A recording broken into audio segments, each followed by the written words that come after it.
Una vez más en nuestro canal católico, esto dice el Catecismo de la Iglesia Católica.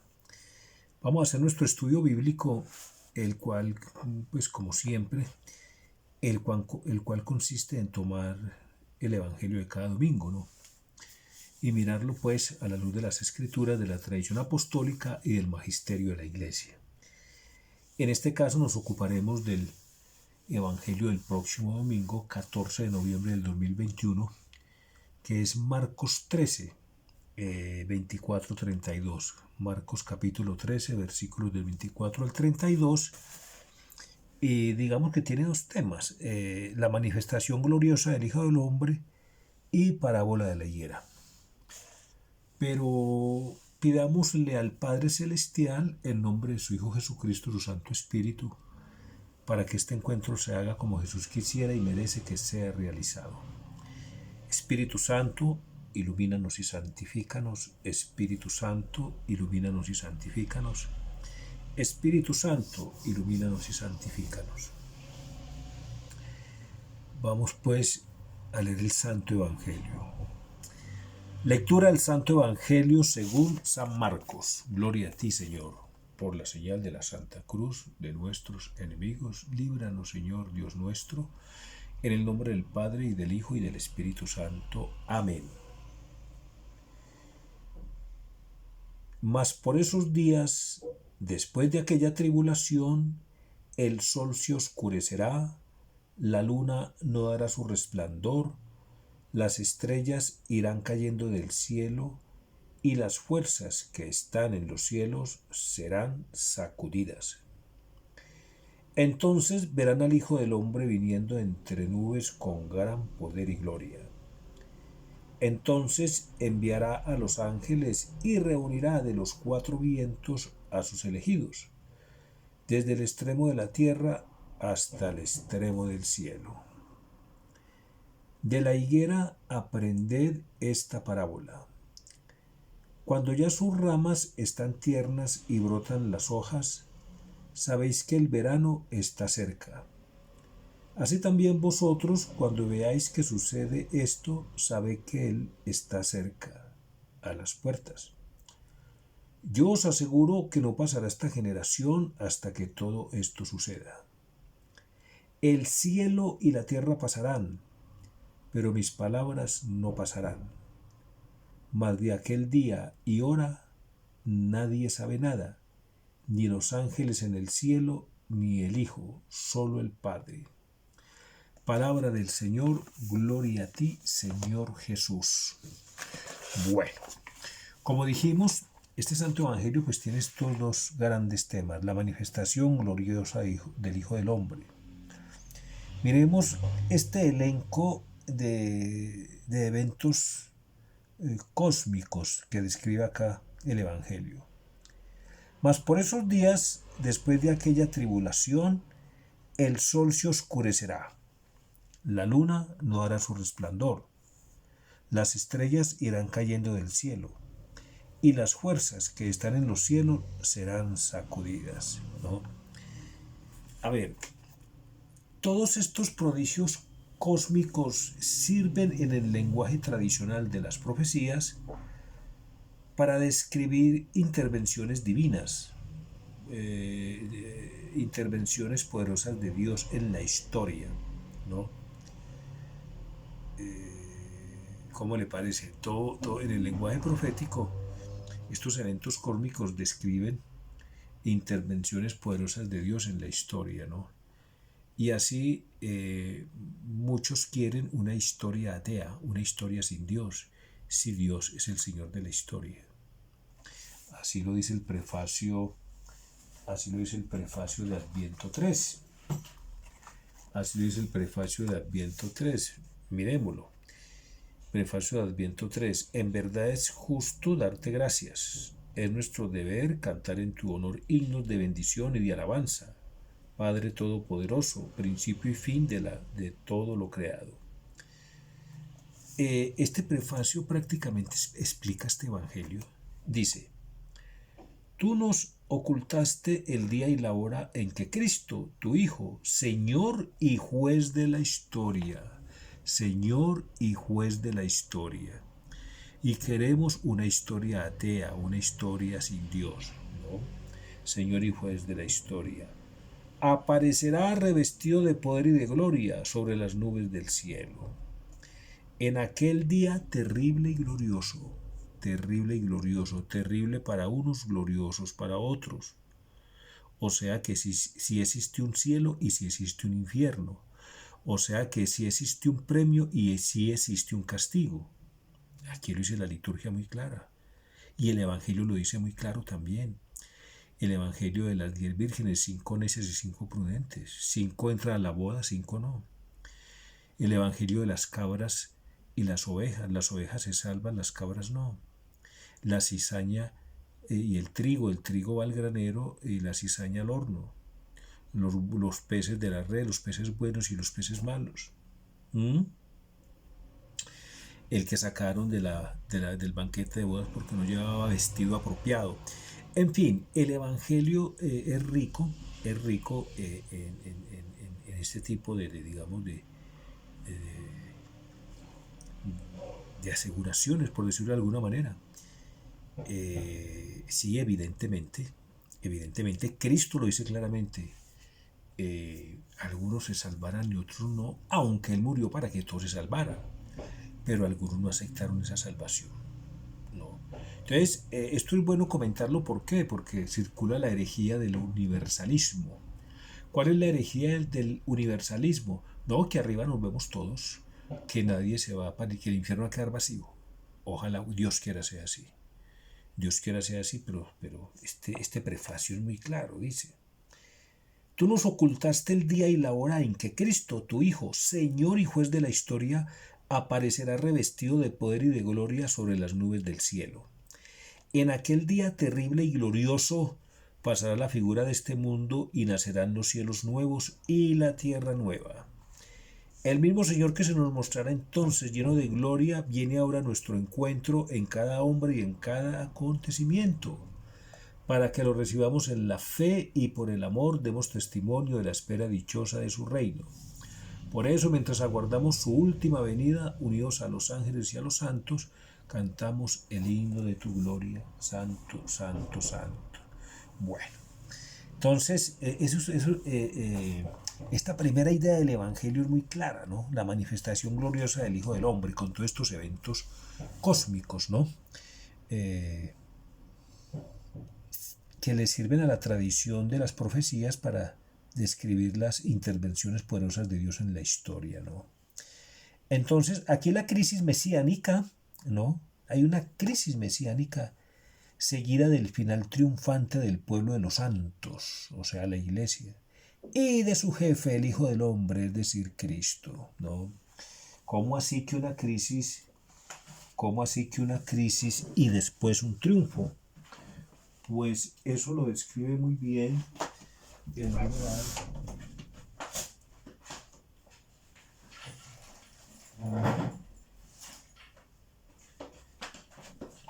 Eso lo describe muy bien el numeral 675 del Catecismo de la Iglesia Católica. Esa crisis que dice acá mesiánica y después ese triunfo. Miremos el numeral 675, la última prueba de la Iglesia. Antes del advenimiento de Cristo, o sea, antes de la parusía, ¿no? Antes de la parusía, la Iglesia deberá pasar por una prueba final que sacudirá la fe de numerosos creyentes, ¿no? A veces a mí me da por pensar de que estamos viviendo ya este numeral, porque es que hay tantos eventos que quien no esté firme en la fe, quien no tenga un conocimiento de la doctrina, un conocimiento de las Sagradas Escrituras, su fe se va a ver sacudida y es muy posible que abandonen la iglesia. El numeral 675 es muy claro: la última prueba de la iglesia, antes de la parusía, o sea, antes del advenimiento de Cristo, la iglesia deberá pasar por una prueba final que sacudirá la fe de numerosos creyentes. La persecución que acompaña a su peregrinación sobre la tierra develará el misterio de iniquidad, bajo la forma de una impostura religiosa que proporcionará a los hombres una solución aparente a sus problemas mediante el precio de la apostasía de la verdad. Mire cómo lo escribe bien este numeral. Antes de la parucía, antes de que Cristo venga por segunda vez, va a haber una impostura religiosa. Una impostura religiosa es imponer una religión, imponerse a la fuerza, una religión. Y no es propiamente la religión de Cristo, no es la religión en la que nacimos nosotros, en la que fuimos bautizados, ¿no? Este numeral es muy claro, ¿no? Bajo la forma de una impostura religiosa que proporcionará a los hombres una solución aparente a sus problemas mediante el precio de la apostasía de la verdad. Esta es la famosa religión mundial de la que se habla, ¿no? Que es una confederación de religiones. Es más la religión de las Naciones Unidas, ¿no? Que la religión de Cristo. No, esta no es la religión de Cristo, es la apostasía de la verdad. Es la apostasía. No lo digo yo no digo nada por cuenta propia, yo digo lo que está escrito. Aquí lo está diciendo muy bien, ¿no? Bajo la forma de una impostura religiosa que proporcionará a los hombres una solución aparente a sus problemas mediante el precio de la apostasía de la verdad. La impostura religiosa suprema es la del anticristo, es decir, la de un pseudomesianismo en que el hombre se glorifica a sí mismo, colocándose en el lugar de Dios y de su Mesías venido en carne. Ya lo estamos viendo, ya lo estamos viendo. El mundo actual, y digámoslo porque así es, el discurso eclesiástico ya no es cristocéntrico, es totalmente antropocéntrico. El centro de todo ya no es Cristo, el centro de todo es el hombre. No, se habla mucho de humanismo, se habla mucho de fraternidad universal, pero no, Cristo no está por ningún lado, convivencia, pero Cristo no va por ningún lado, filantropía, mucha ecología, hay un falso ecumenismo, sí, no se predica a Cristo ya ni en las homilías siquiera. Uno va, hay sacerdotes que no tocan las lecturas en la Sagrada Misa, en la homilía no tocan las lecturas, hablan es de vivencias personales, se predican a sí mismos o predican otras cosas, pero no predican a Cristo. Hay otros que lo hacen muy bien, hay otros sacerdotes y obispos que tienen unas homilías muy buenas, muy bien hechas, donde el centro es Cristo, y eso es lo que necesitamos, que se predique a Cristo, porque Cristo debe ser el centro de la homilía, ¿sí? Cristo debe ser el centro de toda de la homilía, de la catequesis, de la evangelización. Entonces fíjese pues cómo dice, después de esta crisis vendrá el triunfo, vendrá el triunfo del pueblo de los santos, o sea, de la iglesia, y de su jefe, el Hijo del Hombre, Cristo, ¿no? Más por esos días, después de aquellas tribulaciones, el sol se oscurecerá, la luna no dará su resplandor, las estrellas irán cayendo del cielo y las fuerzas que están en los cielos serán sacudidas.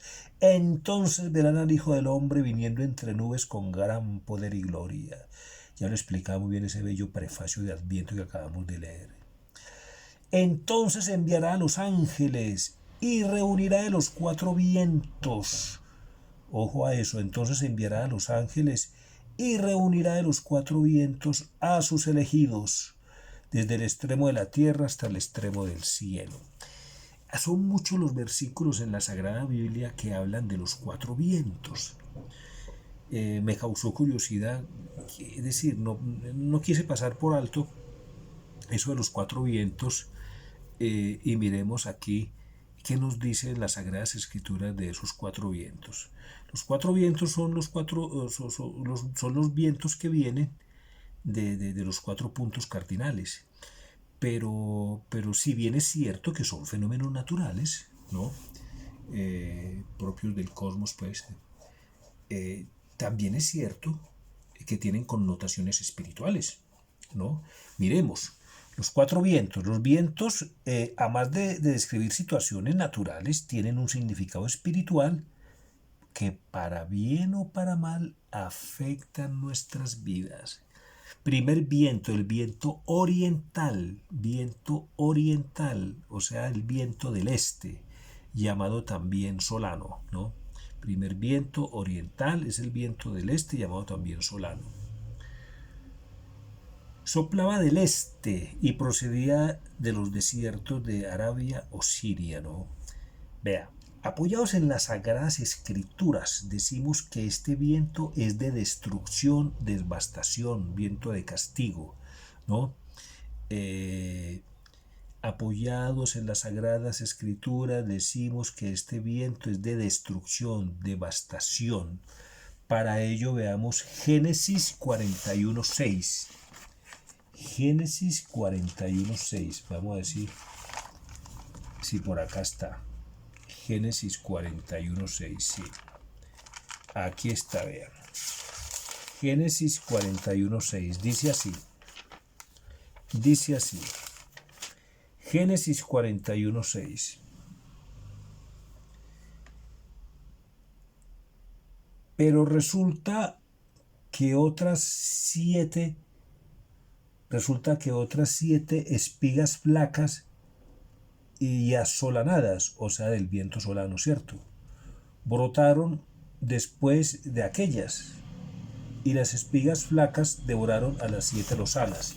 Miramos otra traducción aquí, en la Biblia de nuestro pueblo, como dice ese numeral, Génesis 41, Génesis 41:6. Veamos cómo dice. Dice así, 41:6, dice: y 7 espigas secas y quemadas por el viento del este, ¿da cuenta? Viento del este o del oriente, ¿no? Brotaban detrás de ellas, ¿no? Repito, y 7 espigas secas y quemadas por el viento del este brotaban detrás de ellas. Miremos también Éxodo 10:13. Éxodo 10:13. A ver, ¿esta Biblia tiene Éxodo? Sí, sí tiene Éxodo. Esta Biblia tiene Éxodo 10:13. Dice así: Moisés extendió la vara sobre Egipto. Moisés extendió la vara sobre Egipto. El Señor hizo soplar sobre el país un viento del este todo el día y toda la noche. A la mañana siguiente el viento trajo la langosta que invadió todo Egipto y se posó por todo el territorio. Tal cantidad de langostas nunca hubo antes ni la habrá después. Hay muchas citas, estuve mirando y hay muchas citas que hablan del viento del oriente o del este, como quieran llamarlo, o solano, que traen destrucción, devastación, castigos, cuando el hombre se porta mal, ¿de acuerdo? Bueno, entonces que quede claro que el viento del este o de oriente es de destrucción o devastación, ¿no? El segundo viento, viento del oeste o viento occidental, este ya viene del occidente, ¿cierto? Continuamos apoyados en las Sagradas Escrituras, ¿no?, para poder decir que este es un viento de liberación, ¿no? Mientras que el primero traía las langostas, las plagas, el viento del este, o sea, el viento de oriente, el viento de occidente es un viento que viene a liberar de esa plaga. Veamos Génesis 10:16. Génesis 10:16. A ver. Génesis 10:16. Dice así. Dice así.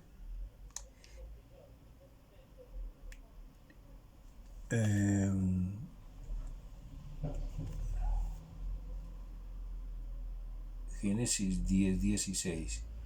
También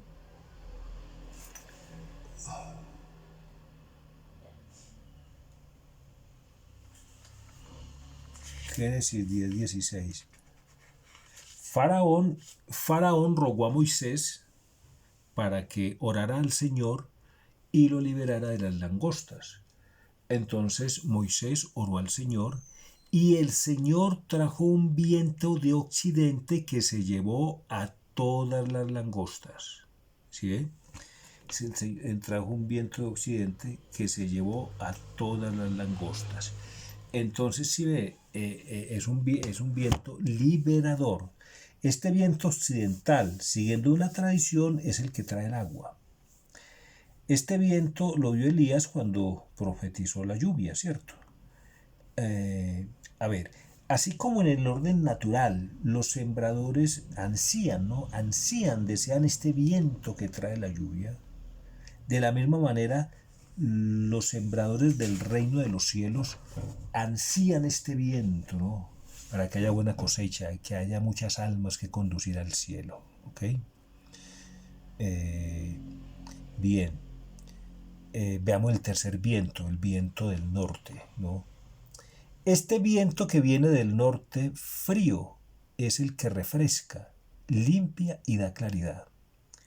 Repitamos, el viento del norte es el que refresca, ¿no? Limpia y da claridad, ¿no? Aliviando a los vientos calurosos que son agobiantes, ¿no es cierto? Para ello vamos a ver a Job 37, 21, 22. Job, veamos Job, aquí está, Job 37, el profeta Job 37,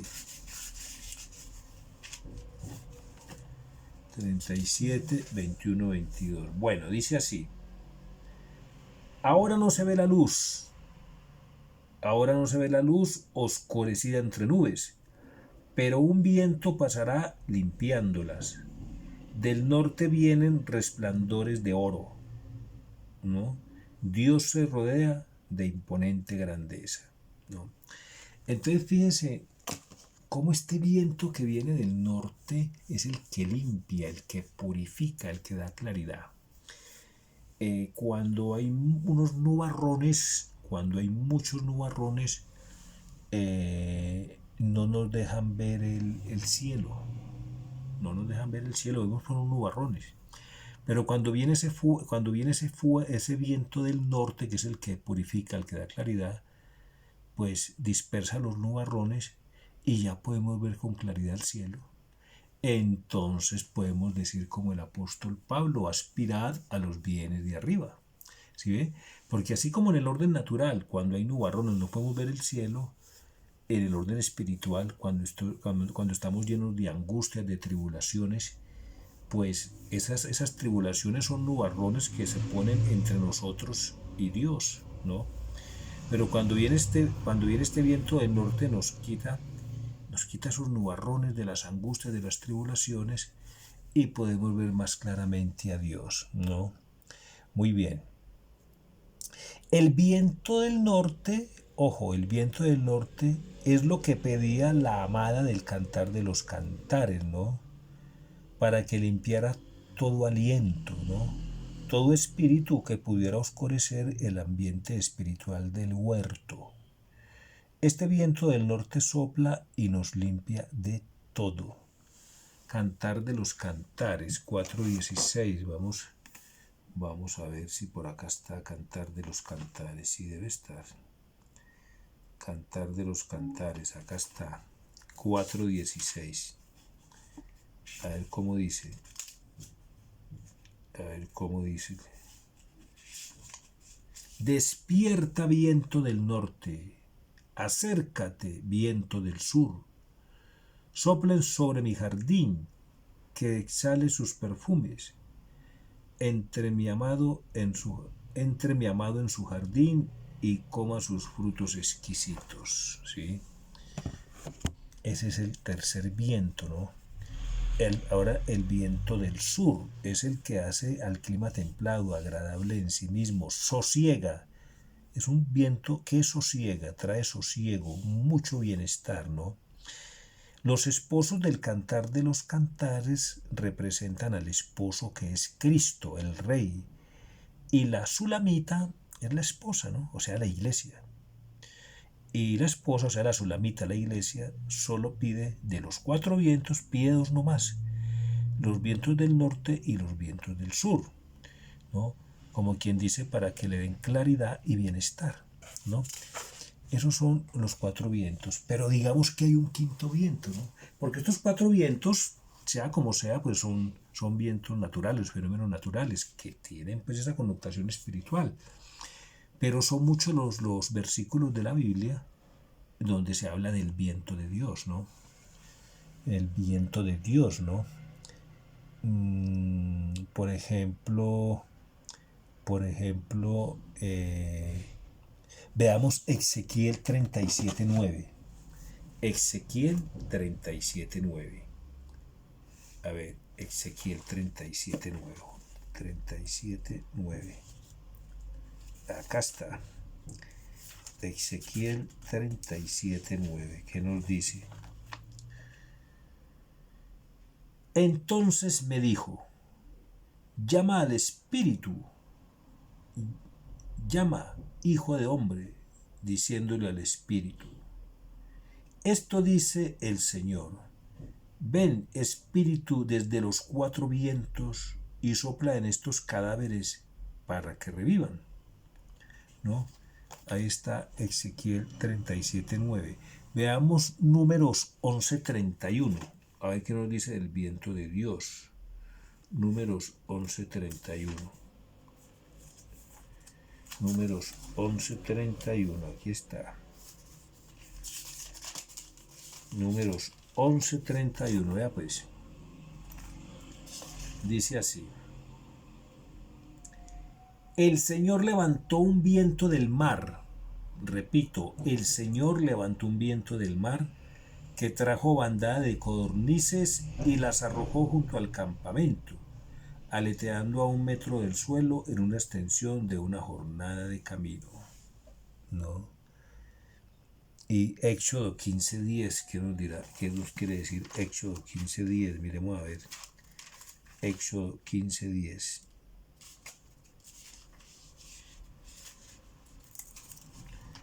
Éxodo 15:10. 12, 13, 14, 15. Aquí está. Éxodo 15:10. A ver. Éxodo 15:10. Acá está. Pero sopló tu aliento y los cubrió el mar. Se hundieron como plomo en las aguas formidables. ¿Sí? Sí, claro, el viento de Dios. El viento de Dios es el Espíritu Santo, el Ruaj. El Ruaj, como se escribe en el Génesis al principio, ¿cierto? Muy bien. Vamos entonces a la segunda idea, parábola de la higuera.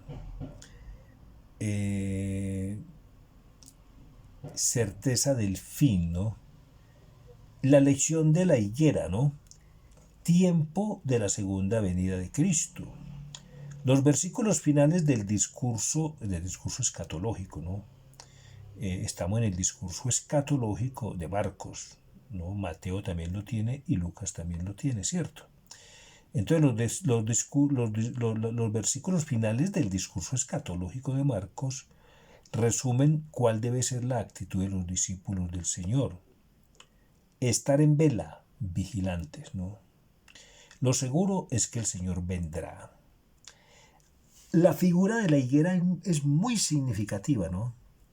Con la imagen de la higuera, el último árbol en dar hojas en el ciclo anual, ¿no? Enseña que es posible que tarde en llegar, más de lo que piensa, pero su venida es segura, tan segura como el cielo, como el ciclo del árbol, ¿no? Eso es lo que permite distinguir una frágil espera de una esperanza segura. Entonces fíjese cómo pues los árboles dan hojas unos al principio, otros a mitad de año, otros al final, en el ciclo del árbol. La higuera es el último árbol que da hojas, ¿no es cierto? ¿Sí? Entonces está lleno de significados por todos lados, porque en la Biblia siempre que se habla de la higuera, pues está hablando del pueblo de Israel, ¿no? Muy bien, ese es el Evangelio del domingo.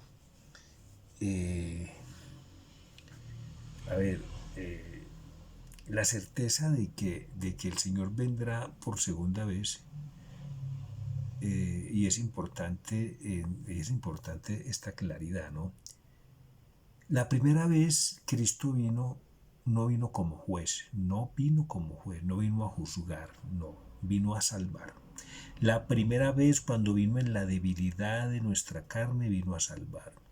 Por eso en el Evangelio hay un pasaje donde alguien le dice, Señor, dile a mi hermano que me comparta la herencia.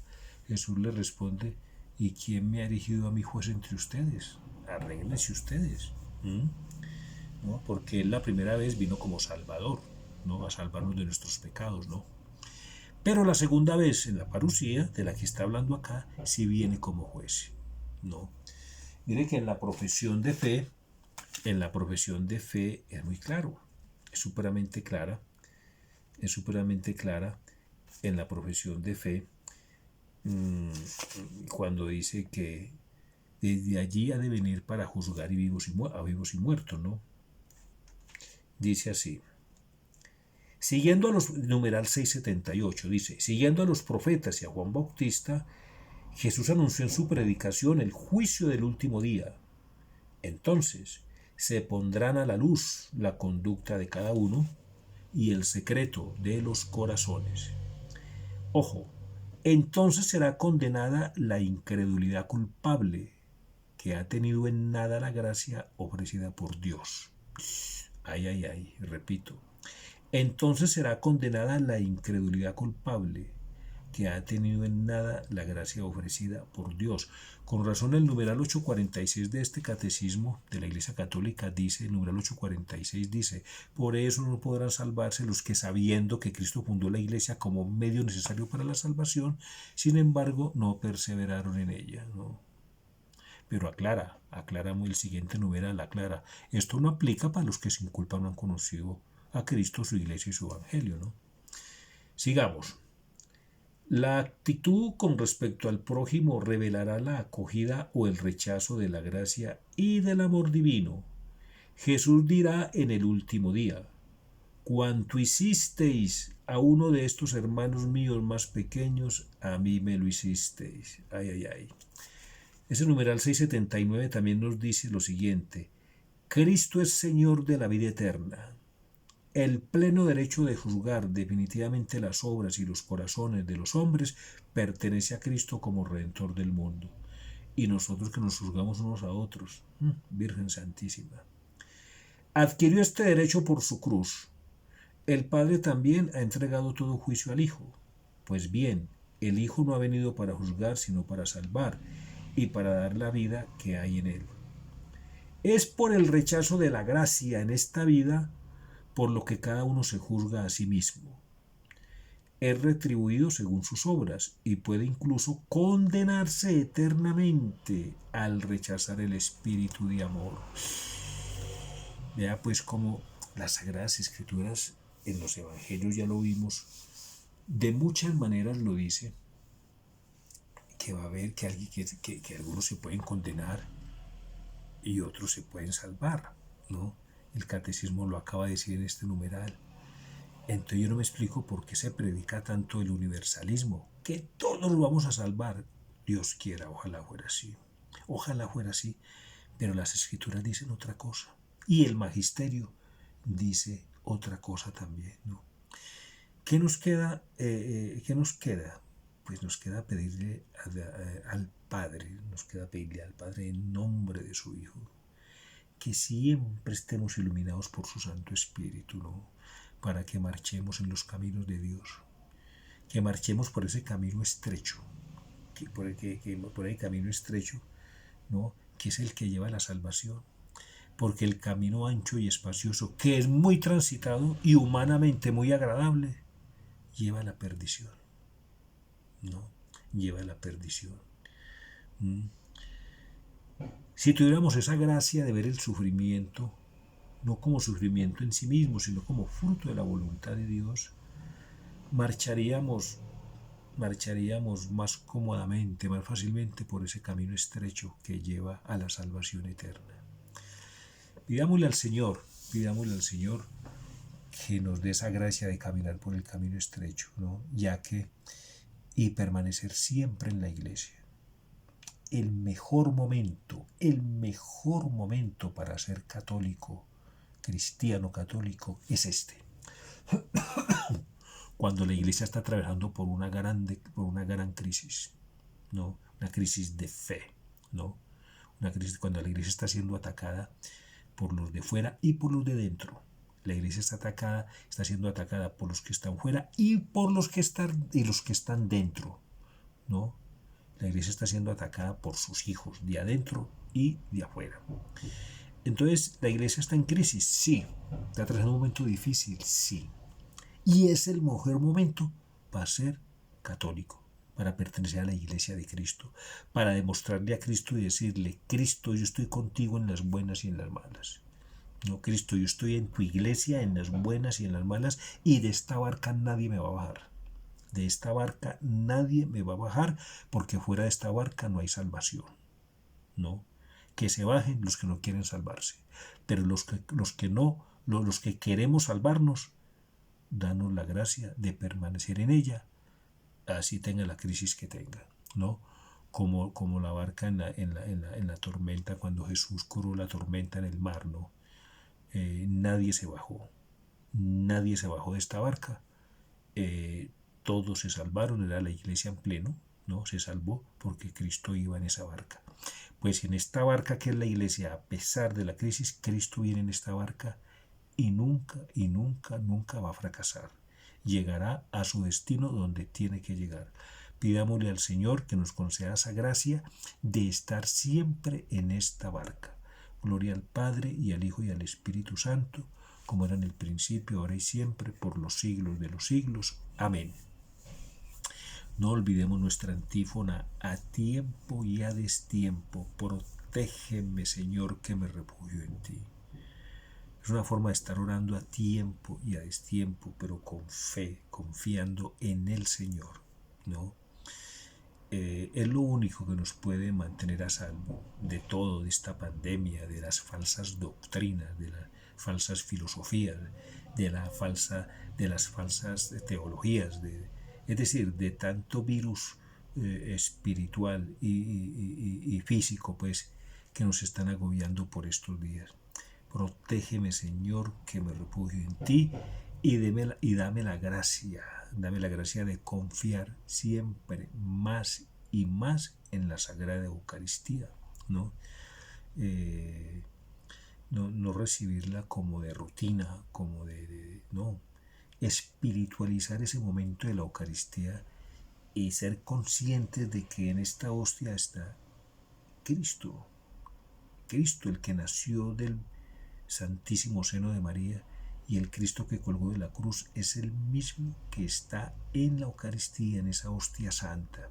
Entonces, que nunca dejemos de confiar en la Eucaristía. Saludos a sus familias, Dios los bendiga.